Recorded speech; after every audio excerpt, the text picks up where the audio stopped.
Back here inside the PTN studio, joined as always each and every Monday by Mike Irwin. It is time for Ask Mike. Mike, to me though, everybody buzzing about this hockey game. Sounds like you're one of the only people that couldn't wake up early enough to check it out. I just, Olympics, I didn't even know what was going on. I didn't know there was a big hockey game. If I'd known what was going to happen, I would have watched it.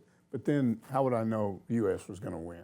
Come on. What a great showcase, and this is why we watch sports, for things that we don't really get to see. We want to see moments that we haven't seen either ever or in a really long time, first time in 46 years in the United States, winning the gold medal. Hopefully this can galvanize the country, because it felt like to me as a big hockey fan for about 3 hours, we put aside all the indifferences, all the stuff going on in our country, and we were unified, and that was awesome to see.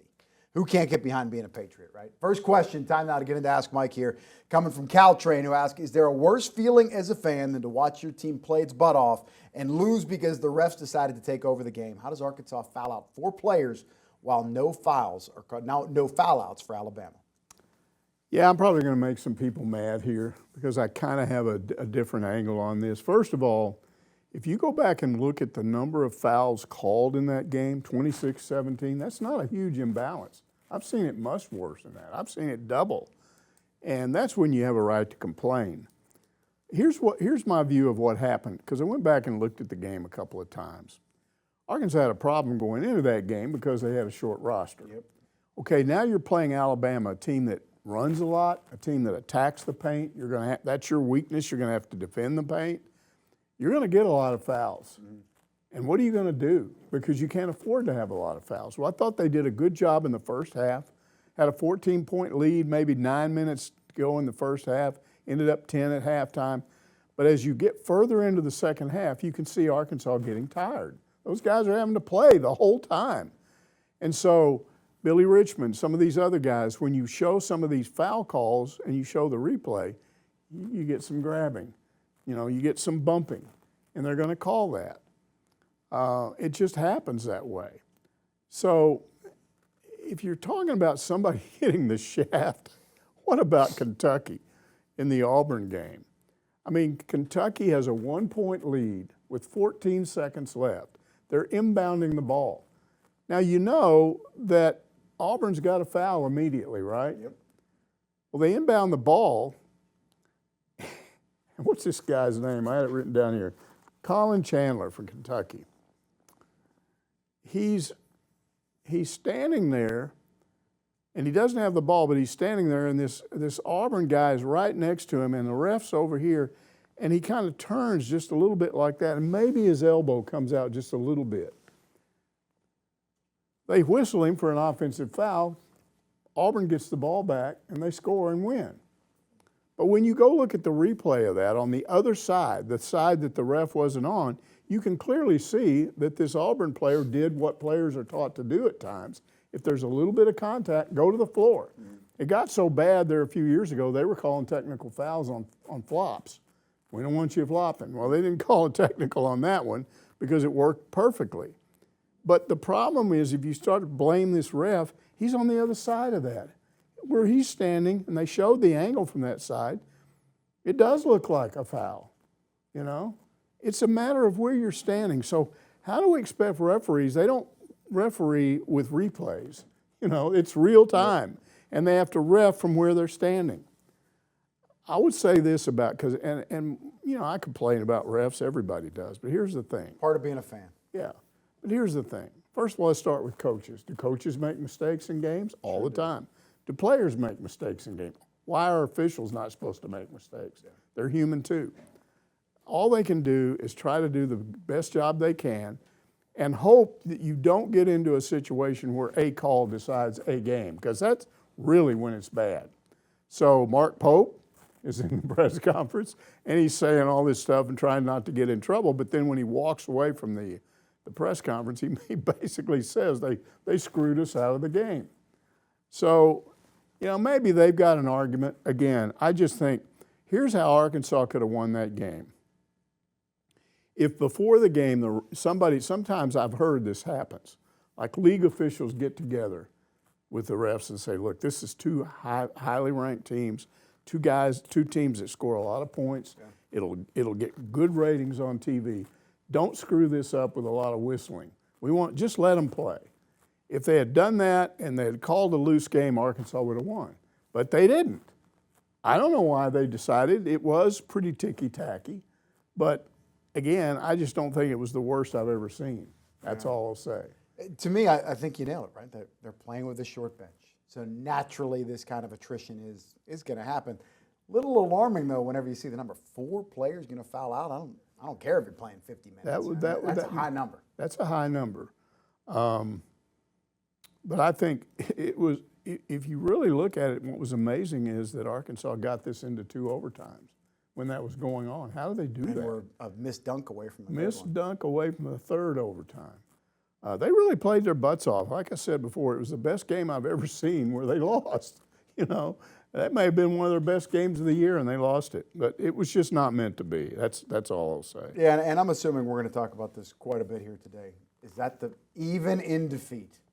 Is that the best individual performance in Arkansas history? 49 points with a 7-man rotation. It's unbelievable what he did in that game.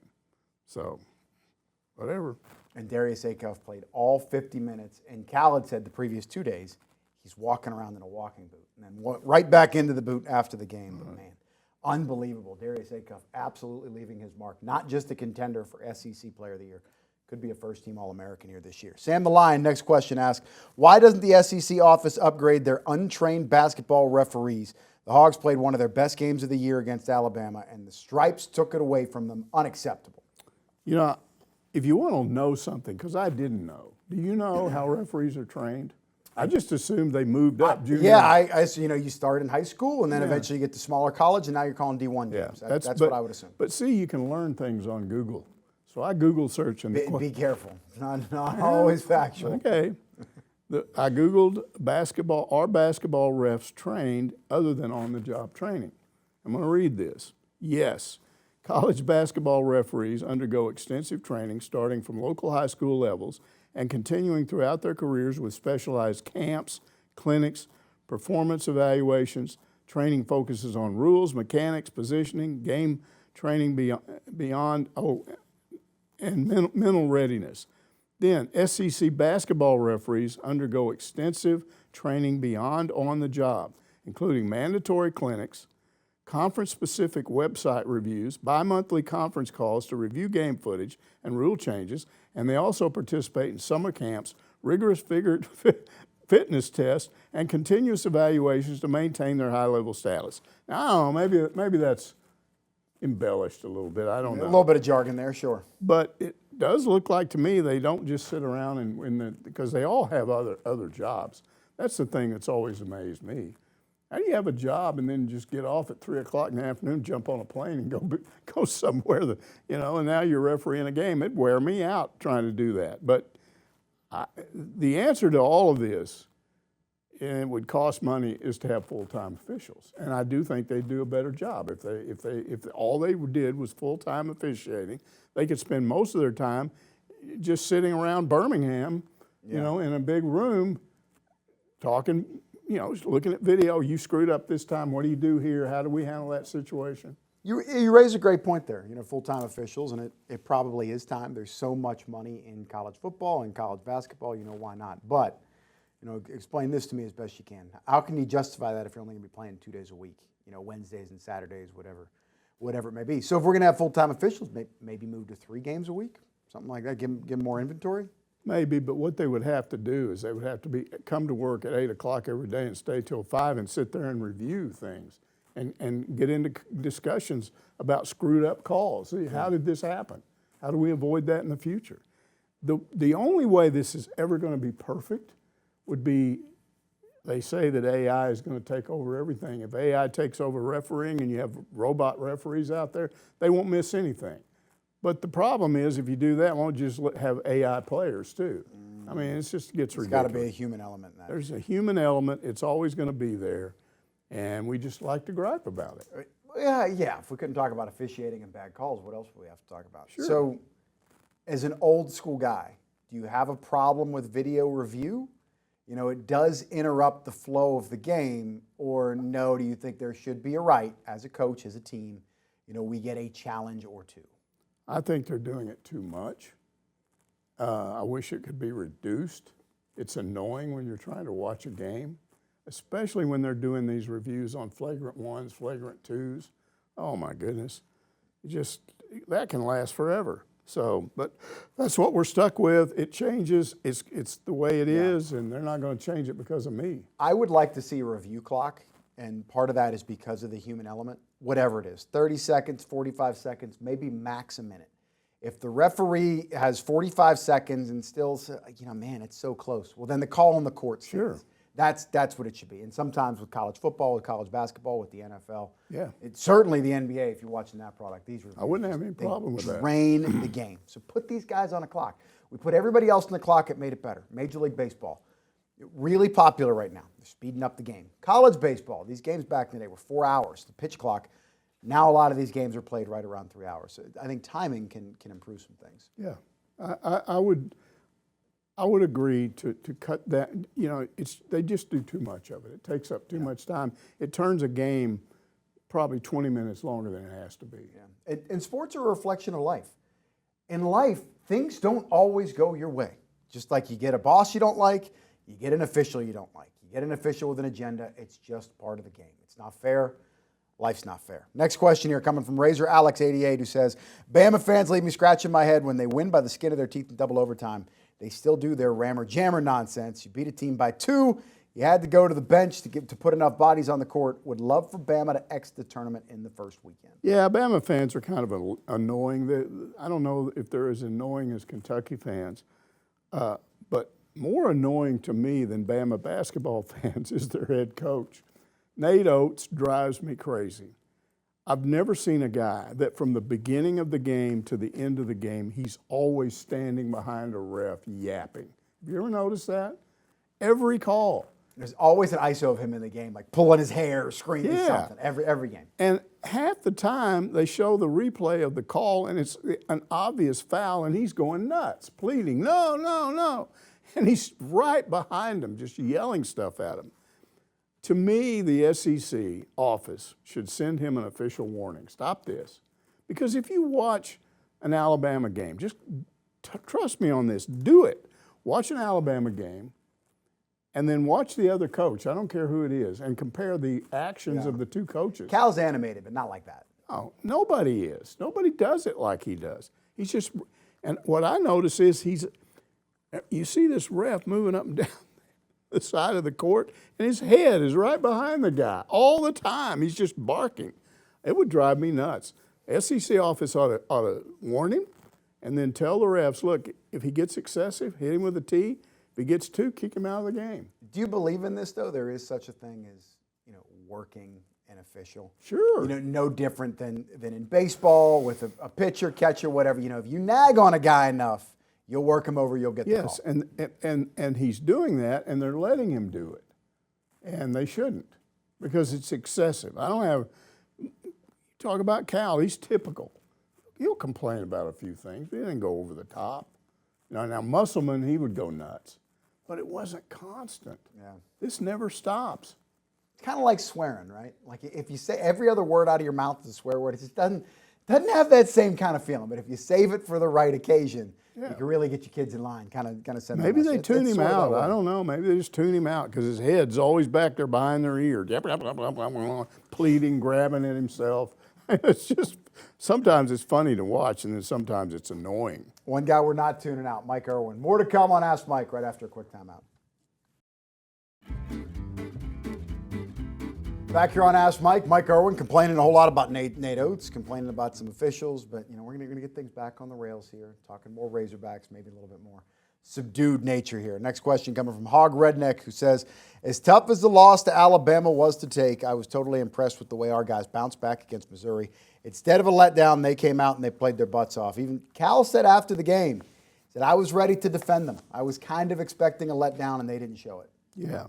If Missouri played that way every night, they'd have a much better record than they don't clearly play that way all the time. But they have won 4 SEC road games, and they won at Rupp. So these guys can come in and beat you. Now look, what makes them tough is they got these guys, Mark Mitchell, Trent Price, and Sean Phillips. They go 6'9", 6'10", 7'1". and they were running their offense, and they were killing the inside. They were getting a dunk. Mitchell was a load. Yeah, a dunk almost every time. They scored 59 points, those 3 guys. So how did Arkansas manage to overcome that? All right, Arkansas had 5 guys in double figure. Billy Richmond, Darius Acuff, Malik Thomas, Malik Ewan, Trevin Brazil combined for 83 points. That's how they won that game. They just, it was just a complete effort. And you know what? I was worried they were going to foul out of that game, you know, and give them credit because at some point they just didn't carry it over. And so that was the difference in losing that Alabama game and winning the Missouri game, because I think Missouri's every bit as good as Alabama. Real similar type team. Maybe they don't run quite as much, but their inside game is tough, and they can shoot too. So there's nobody in this league that's just really bad.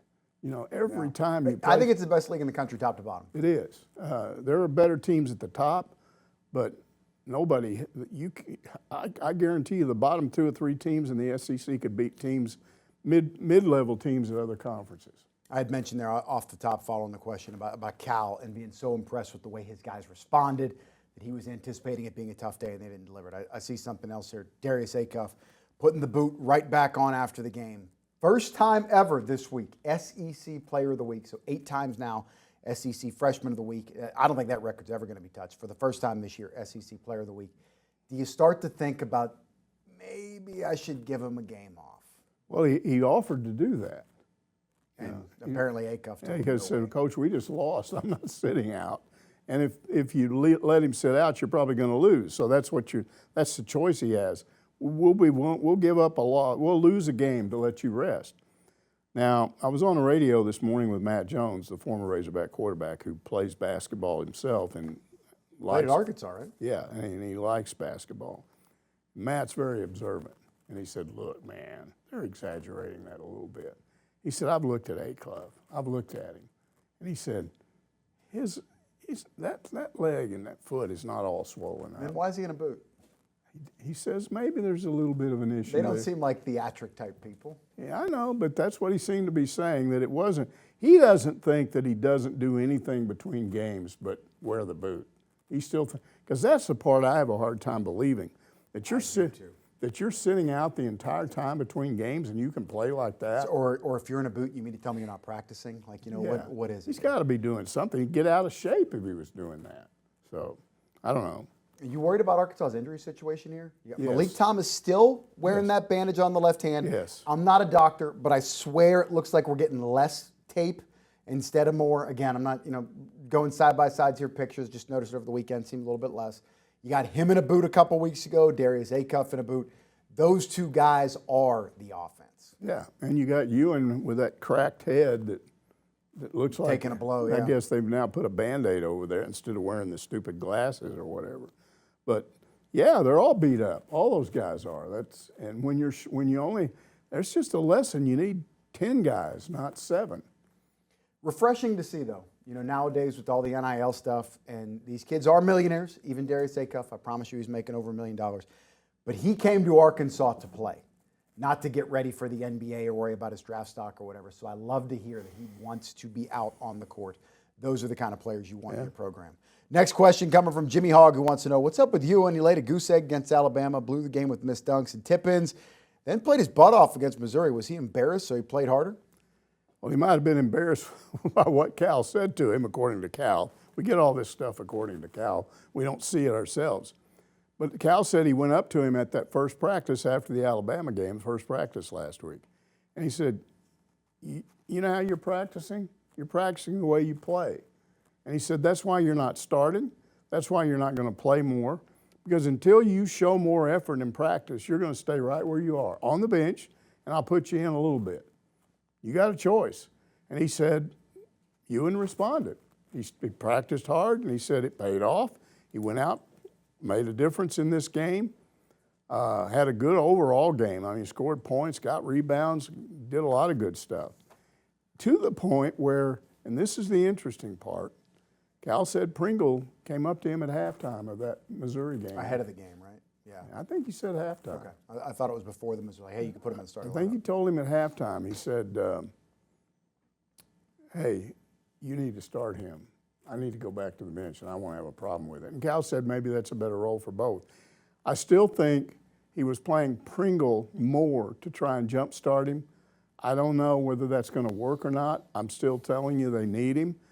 The big thing that's not talked about in that game and needs to be talked about more is what DJ Wagner did in that game, because he came back. And remember, just a couple of games ago, people were talking, we don't need him, let him sit. No, you do need him, because he's capable of doing that.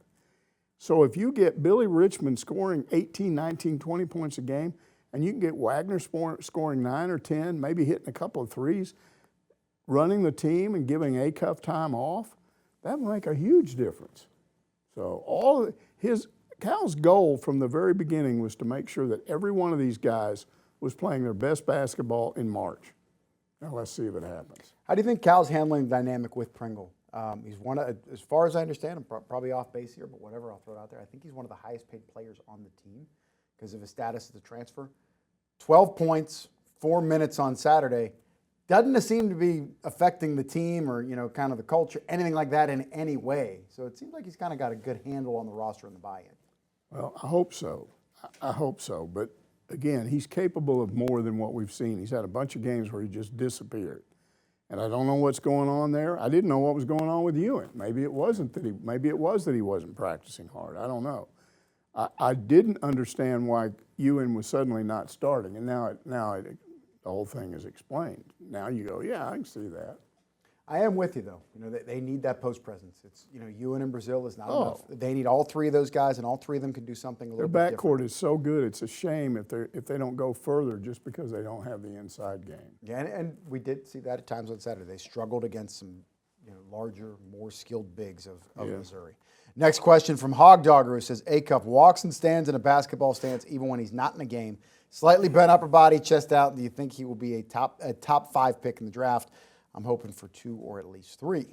Well, there are a lot of mock drafts. I looked through some of them today, and he was, 7th, 8th, 9th, right in there. He's got to continue to do what he's doing, but other people are doing things that they're doing. I'd say he's got a shot, but I don't think it's assured. Kendrick Perkins said he'd take him number 1. Yeah, I heard that. And said he views him as one of the most NBA-ready guys now in college. Yeah, but when you read the analysis, they say he's a little too short. They'd like him to be a little taller, and they'd like him to play better defense.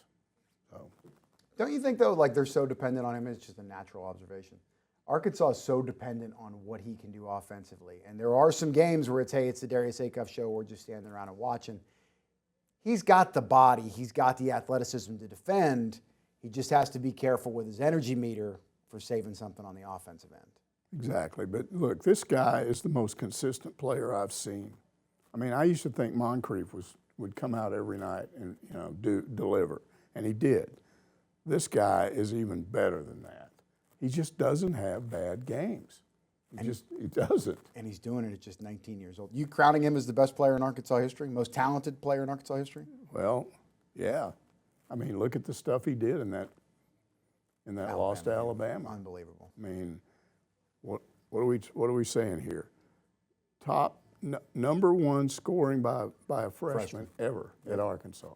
Only number 2, Rodney Clark, had 51 one time in a game. But that was against Alabama, North South State or something. That was not against an SEC team.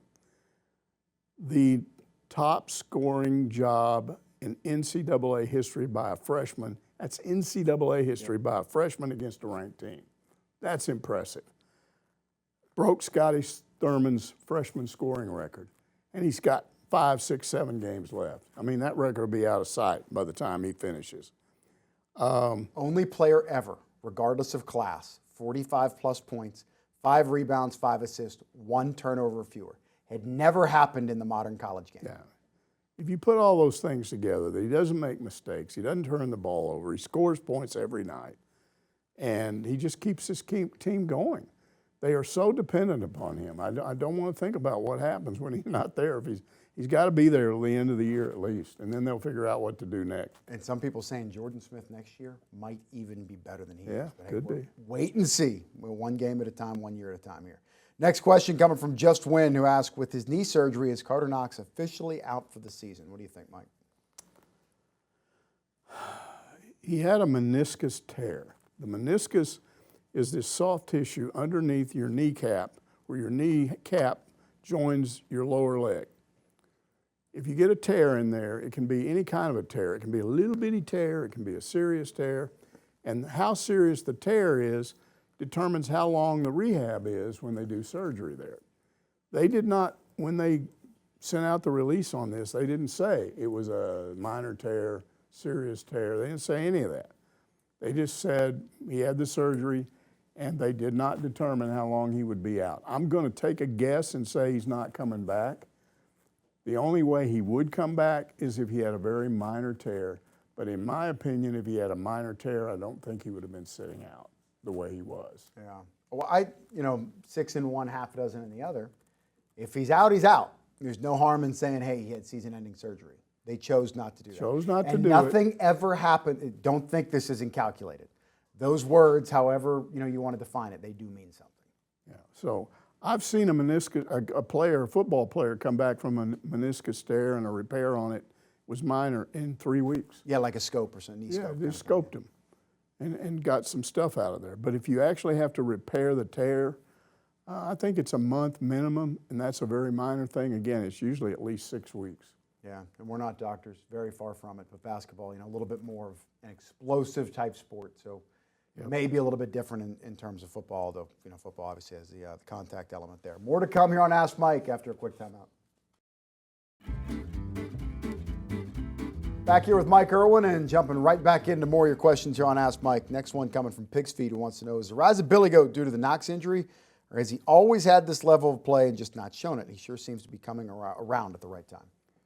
No, I think it was a timing thing. I think if he had been this good, he would have played more earlier in the year. Cal's not stupid. He's not going to leave the guy on the bench if he's playing the way he is right now. What we saw earlier in the year were these moments, 2 minutes on the court where he was unbelievable.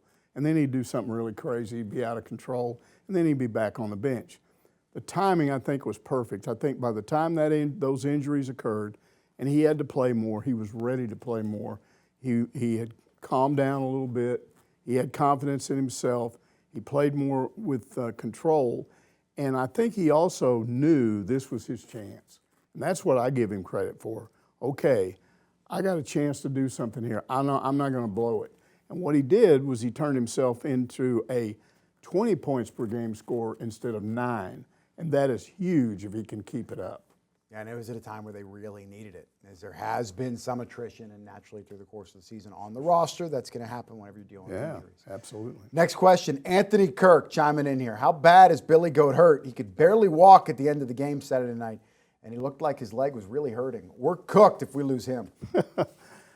There's been a big thing on Hogville apparently because of that, and a lot of conspiracy theories. I'm Well, a big fan of conspiracy They're theories. just saying, boy, he was in such pain. They're not telling people, but it's a serious thing. Cal said after the game, if you pay attention, he said it was a cramp. Yeah. A cramp can hurt more than an actual knee injury at the time that it's happening. I've seen guys get up and walk on a torn ACL right after it happened. If you got a bad leg cramp, you're not walking. You're on the ground. So I think he had a leg cramp. I think they showed him in the locker room after the game. He was laughing, jumping around. So I think he's fine. We won't know for sure until Wednesday of the A&M game, but I think he's fine. At the time, it was a little alarming. It looked like he was in some pain there. But if you explain it as a cramp, then you know. If you've ever had a leg cramp, and I've had them, oh man, it's some of the worst pain you've got. So I can see why he looked like he was dying, and then those cramps go away and you're fine. Next question here from Hill Country Hog, who asked, the Omaha Hogs 6-1 with 4 wins. It could have gone either way. What bothers me are all the strikeouts. Looks like Nate Thompson is at it again. I'm gonna pour some water on that. Not all 4 of these wins could have gone either way. They've had some impressive wins. Yeah, there was actually 3 of them that I think they were close. They could have gone either way. Nate Thompson gets blamed every time they strike out. I don't think every strikeout situation is his fault. However, they are striking out right now 10 times a game, right at 10 times a game. Mm-hmm. Last year's team got all the way through the season, 65 games or whatever. It was 8.3 times a game. So this is a little high. It's not unmanageable, but it's a little high. Dave Van Horn has said, we got to reduce the strikeouts. We got to do something about that. But what I think you also have to look at is the real problem develops when you've got strikeouts and you're not getting hits. That first game, even though they won it against Xavier, they not only had 10 strikeouts, but they had like 5 hits. Mm-hmm. You don't usually win a game when you do that. They got really lucky in that game. The last 2 games they played, the game on Saturday, the game on Sunday, I think they had 13 hits and 14 hits. Still had 10 strikeouts. They were hitting more, yeah. They were hitting. So their team batting average jumped up from like 242 or something to 279. Now, last year's team batted over 300, 305 or something like that. That's what you're aiming for. Now, what are we really looking at here?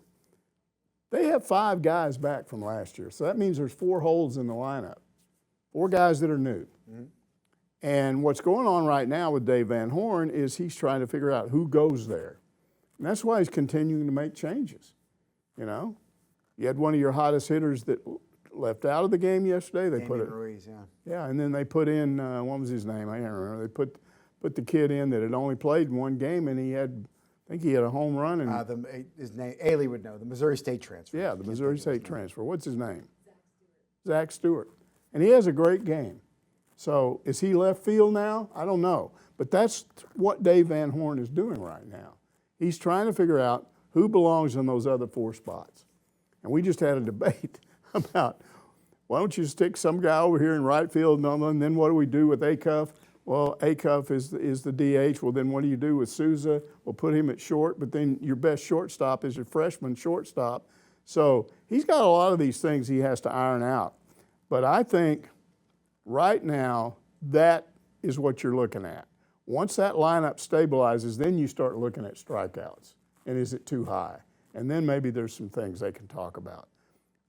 I'm talking with a friend of mine, and I joke all the time on the internet. If people read the stuff I text people. You got a burner account? Is that no, you, Mike Irwin? It's just people I know, and it's all jokes. It's not real. So yesterday they had 3 or 4 hits, scored 3 or 4 runs. And I said, Nate Thompson must have got sick and had to go back to the locker room because they're getting base hits now. So then, I don't know, I think it might have been Stewart, caught up and hit a home run. Mm-hmm. I said, Nate Thompson came back. You know, just things like that. I don't think it's all his fault. Again, strikeouts, home runs, whatever you're talking about are fine as long as you're winning games. It just becomes, if you got a game where you hit 3 home runs and there were 2 solo home runs and a 2-run homer, and so you score 4 runs and you beat 6-4 because you don't have any other hits, that's when it becomes a problem. I think you got Darius Acuff on the mind. You said Acuff at DH. Did you mean Cahillo? Is that what you're talking about? Yeah, what did I say? You said Darius Acuff at DH. Yeah. I assume you meant Aloy, but what Cahillo, Aloy. Cahillo, like not to one be of those. Who's going to be the DH there? Is it going to be Souza or Aloy? Yeah. You know, you can't both be. They can't both be. And that's why Aloy is out in right field right now. Still working through some things, and then this week we got Arkansas State coming up on Tuesday, Wednesday. Those midweek games can be really fun because those are a chance where, you know, you kind of get like half a lineup, and some guys can flash and work their way into a weekend spot. Well, see, this gets interesting Tuesday and Wednesday because it's Arkansas State. Have they ever played at Baum before? I think they have, right? I think they have. It's not the problem in baseball that it is in football. We don't like these guys. You got to beat them. You can't let them beat you, you know. It's embarrassing if you do that. So there'll be some pressure on this team. We'll see how they develop. And then UT Arlington, they're generally pretty good, and they did beat TCU. They did, correct. Yeah. But they're not off to a very good start, so we'll see how that goes. Northwestern State, that was Van Horn's first job, right? They roughed him up pretty good. Okay. Different generation, but Northwestern State is a baseball school, right. And they tagged up UT Arlington there pretty good. Next question comes from Eddie Lynn, who asked, could Colin Fisher be more impressive on the mound? He should have had the win against Texas Tech, but Arkansas blew a 5-0 lead after he left the game. He beat Xavier with a no-hitter on Sunday. Oh, my goodness. 13 innings pitched, 2 hits. One hitter. But yeah, 13 innings pitched, 2 hits, no runs, 19 strikeouts. Hitters are batting 0-4-9 against him. 0-4-9. That's crazy. It's crazy. And this guy's pitching on Sundays. Yeah. Now, there are really only right now 3 pitchers that are struggling. Hunter Dietz, let's talk about him. He's gone just 6 innings and 2 starts. He's got an ERA of 9, but really it was the TCU game that he got roughed up. He just went 2 innings, gave up, I think, a home run or something. 4 runs first 2 innings. Yeah. He pitched a lot better against Xavier, and I'd be shocked if he's not the Saturday guy this weekend against UT Arlington. I think he's going to get better. The key on him is all the strikeouts he has. Man, this guy is just striking them out. He's averaging over 2 strikeouts an inning. So you're going to bench him? No, there's no way that's happening. Control has been an issue. Here's a guy with all kinds of talent that has played almost nothing in his first 2 years, has very little experience. Mm-hmm. So he's got to gain that experience, and you got to let him have it. So I think he'll be fine. Who else is in it? Parker Coyle. He's an important reliever, and he's gone 4 innings of relief and given up 3 runs. His ERA is not where it should be. So they need to keep an eye on Parker Coyle. He needs to pitch better. The one guy that's just blew up was Cooper Dossett. He retired 2 batters in that Texas Tech game and gave up 4 runs, and he hasn't pitched since. His ERA is like 60 or something crazy. Gabe Gackle. He's your Friday guy. 193, 16 strikeouts, 9 1/3 innings. That's okay. The only problem is he's let some guys get on base. He has. That's it. And that led to runs necessarily, but there were always questions about whether he's a reliever or a starter. Some people still claim he's a better reliever. But I think he's doing all right now. I'm not worried about him. I think the thing you have to worry about right now a little bit is just that Saturday game. That's where you appear to be a little bit shaky. But if Dietz comes along, then you'll be fine. What about Gibbler? He's had some long relief appearances and really, yeah.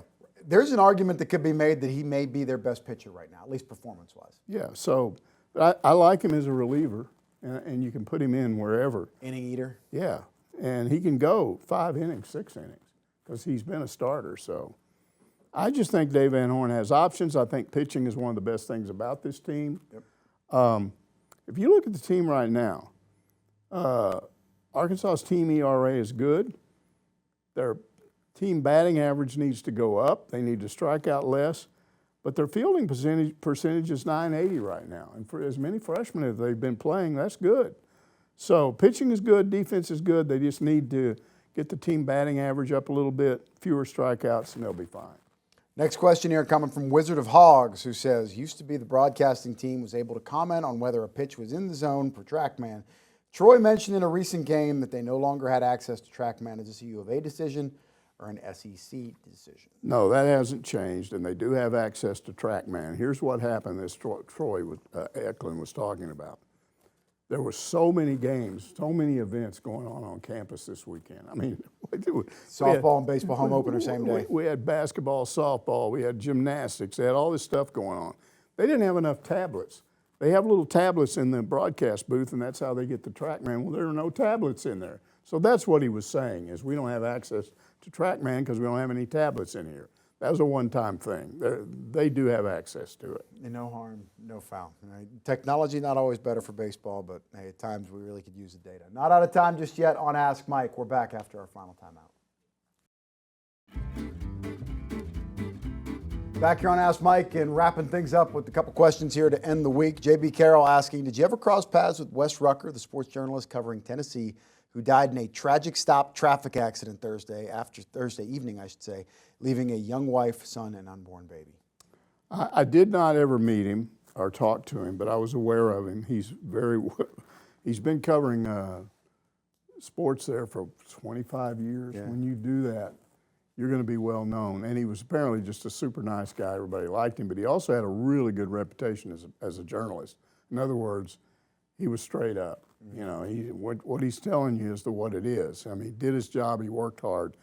The hard part of that is, everybody talks about what a family man he was, and this leaves his family, leaves them without a father, a husband, his wife without a husband, and there's a GoFundMe thing going. Apparently, he didn't have any life insurance, and so he actually worked for a television station, even though he was a print journalist, and I guess they have started a GoFundMe thing, and they've already gotten it up pretty high. So That's awesome. Good to hear. I hope that works out for them. Man, yeah, sad story. Yeah, very tragic. Certainly prayers to him and his family. Yeah.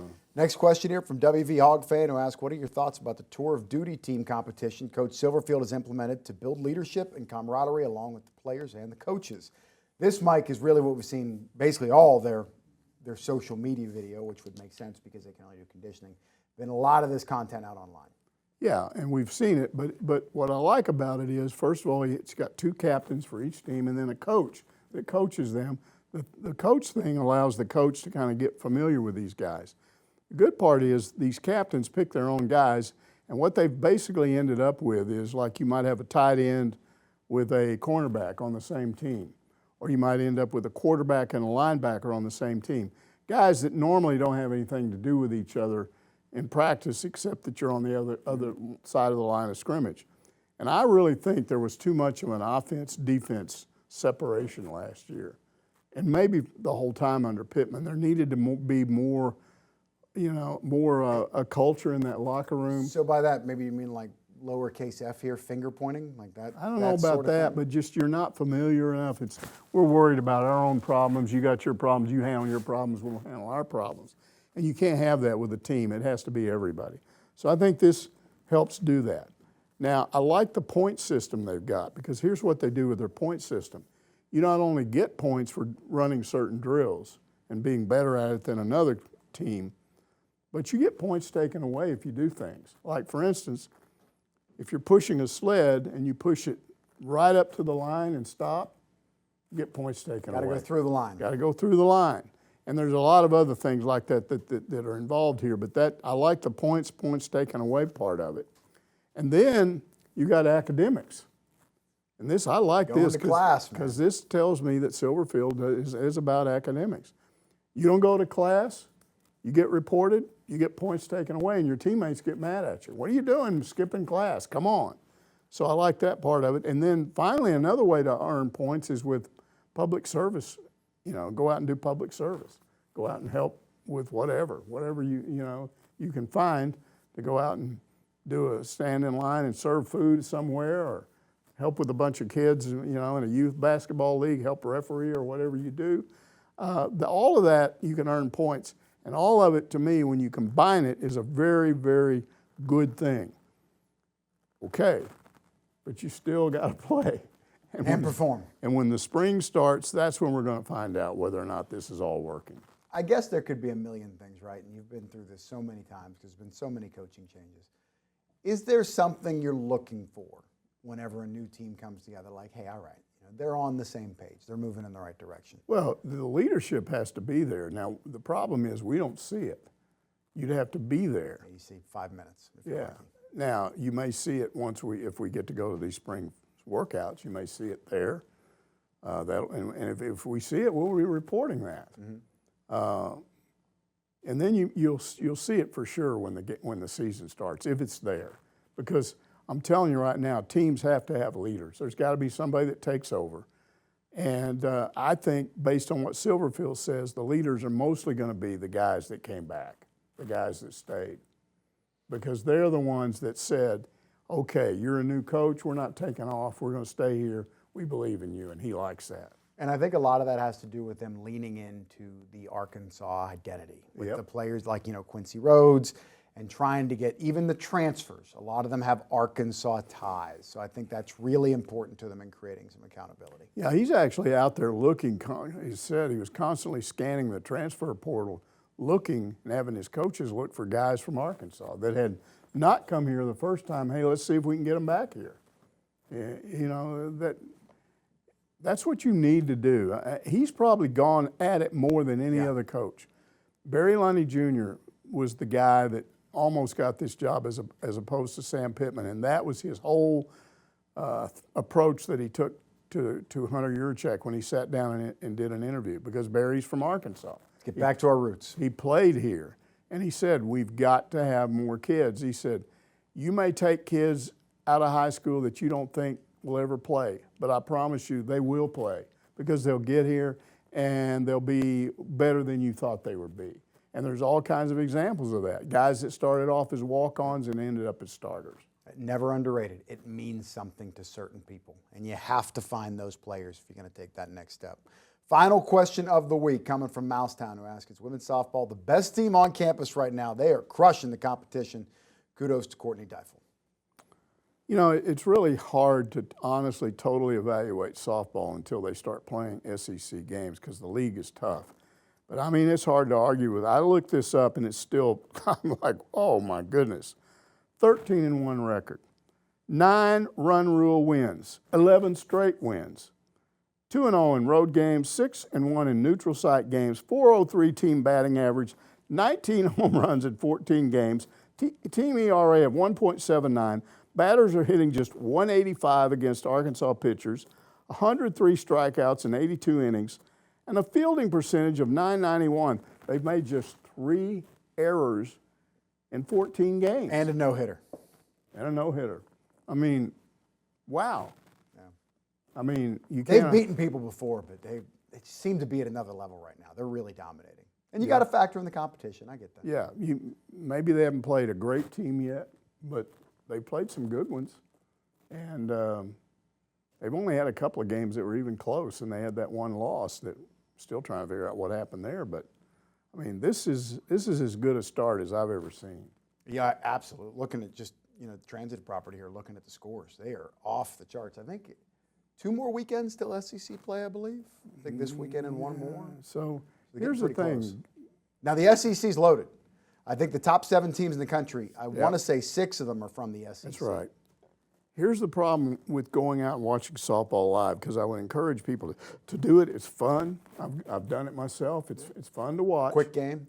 But the problem over there is this time of year, that field faces mostly to the north, slightly northeast, and that wind comes right into your face if it's coming. And there's a lot of shade there, too. A lot of shade, and it's coming right at you. So I wish they built some kind of a giant thing on the north end of that thing, about 35 feet tall, and block that wind off.